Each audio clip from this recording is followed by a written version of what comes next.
The presidential election in November is right around the corner. Now we know it's going to be Vice President Kamala Harris versus former President Donald Trump. Let's take a look at their tax policies. First off, let's start with the big picture.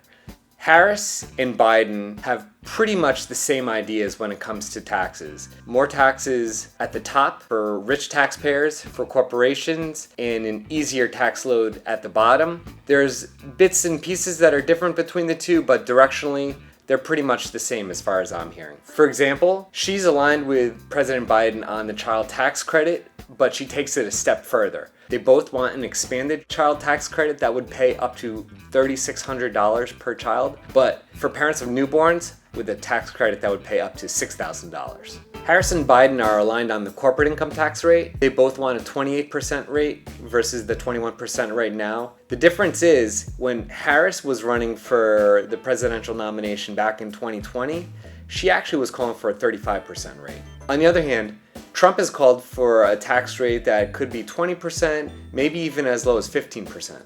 The Harris campaign has made some waves by confirming it backs the tax hikes proposed in the Biden budget. This includes one called the Billionaire's Minimum Tax, which would include a tax on unrealized capital gains. In other words, the tax on the paper profits of stocks, even if they're not sold.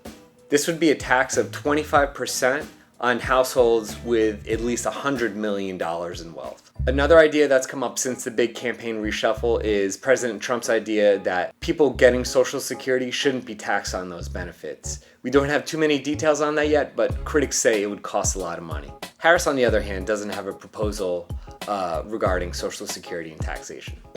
Believe it or not, though, there's actually some agreement between Trump and Harris on taxes. It's the idea that people who get income from tips shouldn't be taxed on it. There's some differences on this.